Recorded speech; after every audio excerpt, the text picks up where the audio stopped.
Yang terhormat pimpinan Planet Education, yang saya hormati rekan-rekan tutor Planet Education, serta pendengar setia dari acara sharing online pada malam hari ini.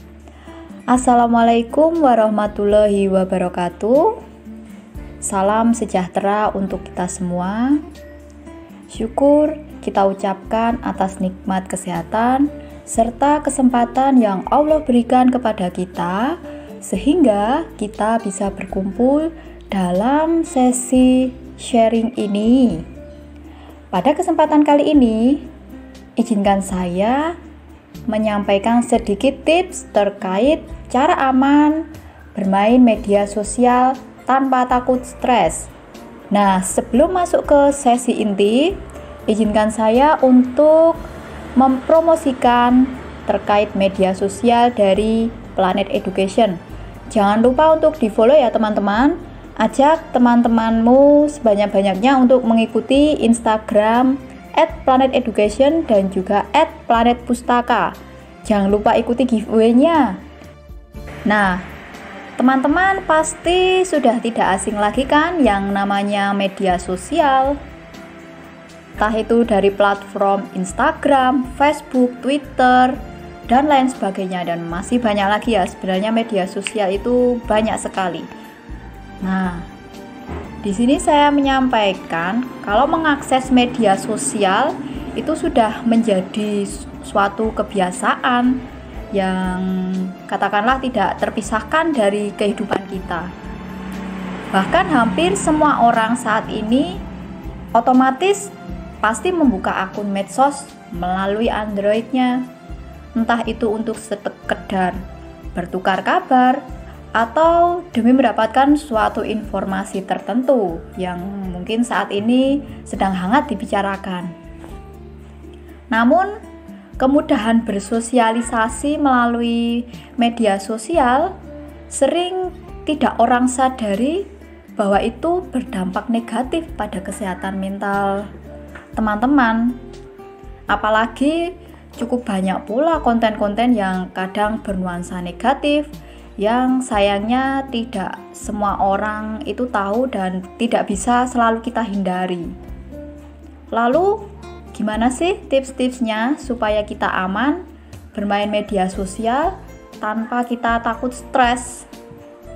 Nah, tips bijak dan aman ketika main media sosial. Banyak orang sebenarnya tidak sadar kalau bermain media sosial itu bisa menjadi bumerang bagi kesehatan mental. Lalu, apa sih yang harus kita lakukan? Yang kesatu, kita harus pandai untuk memilah-milah konten yang mau dibaca. Tidak bisa dipungkiri ya teman-teman, makin hari banyak saja berita kejahatan atau isu-isu politik yang mungkin bikin kita gerah gitu. Nah, saya mengutip dari CNN, seorang Susan Babel, yaitu psikoterapis khusus pemulihan trauma, itu memaparkan bahwa otak manusia yang terus-menerus dicecoki hal-hal buruk dan traumatis tanpa henti. Dalam arti, konten sosmed yang negatif dapat memperlambat kerjanya untuk mengatasi stres. Pada akhirnya, mengakses konten-konten negatif terlalu sering dapat membuat teman-teman terus seperti merasa stres, sehingga tanpa sadar bisa memunculkan respon kecemasan dan takut tak beralasan karena terlalu berlebihan atau paranoid ya. Maka yang teman-teman dapat menggunakan fitur mute atau block yang ada di kebanyakan situs medsos untuk menyaring konten yang mau Anda baca atau teman-teman ikuti untuk yang bisa muncul di beranda teman-teman. Atau supaya lebih terjamin, pastikan memfollow atau mengikuti akun-akun resmi yang terpercaya, yang sebisa mungkin bisa netral, yang tidak menyebar kebencian atau kejahatan. Yang kedua, follow atau ikuti hanya berisi teman terdekat atau orang yang terpercaya. Selain lebih bijak untuk menyaring konten yang hadir di beranda teman-teman, pastikan orang-orang yang teman-teman ikuti adalah orang-orang terdekat atau terpercaya. Tak apa sih seperti itu. Untuk membatasi kuota following teman-teman hanya beberapa orang-orang tertentu saja. Nah, cara ini bertujuan untuk membatasi atau mencegah penyebaran isu-isu hoax atau konten-konten yang penuh dengan kebencian sampai ke teman-teman. Di sisi lain juga, teman-teman juga bisa sepenuhnya memahami atau mengubah jalan pikiran following.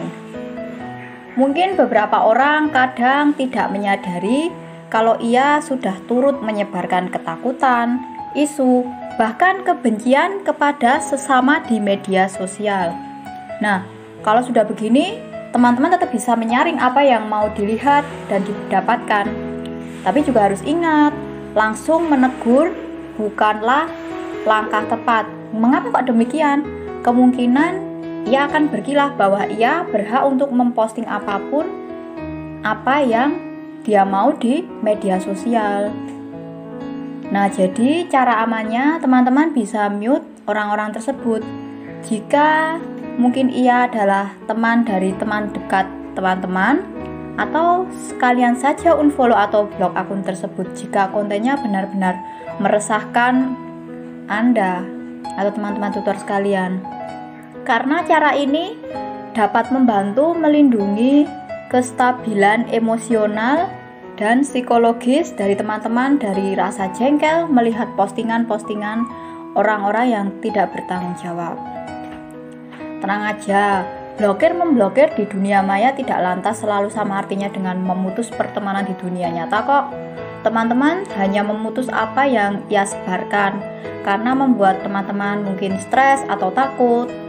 Bahkan di dunia nyata, teman-teman juga masih tetap bebas, boleh memilih untuk berinteraksi atau tidak dengan orang tersebut. Jadi nggak usah terlalu dipikirkan ya teman-teman. Lalu yang ketiga yaitu berhati-hatilah ketika menyebarkan berita.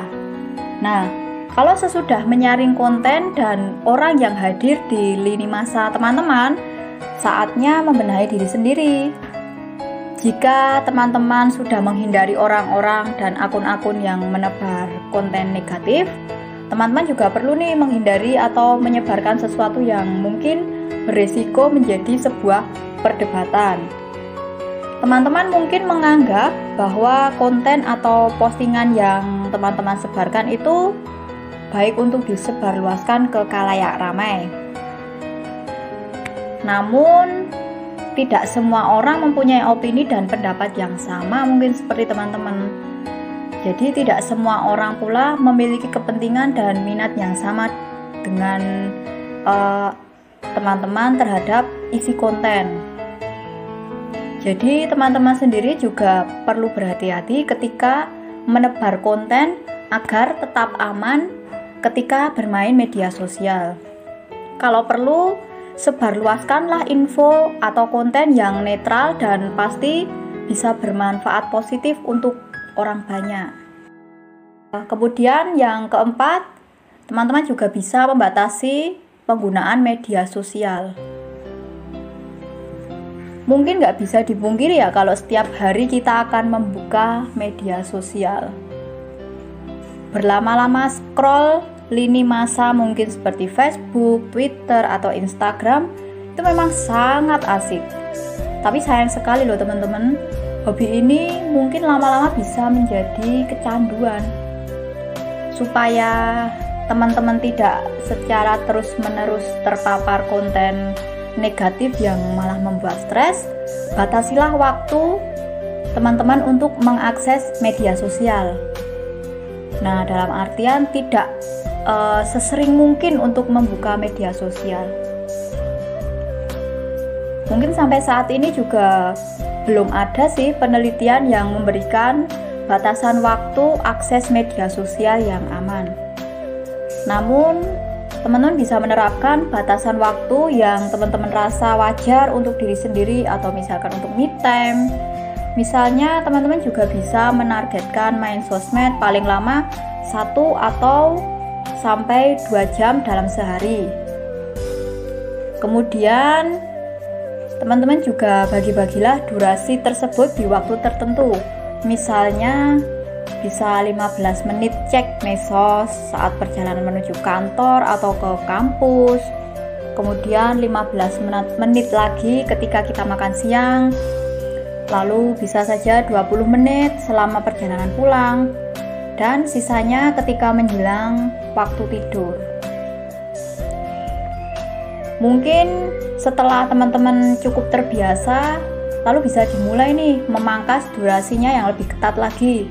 Dari yang dulunya itu hanya 1 jam dalam sehari, sampai kira-kira hanya main media sosial hanya di mungkin waktu kosong saja atau waktu senggang. Demikian yang bisa saya sampaikan. Apabila ada yang ingin ditanyakan, silahkan coret-coret di pesan WhatsApp grup. Terima kasih. Wassalamualaikum warahmatullahi wabarakatuh.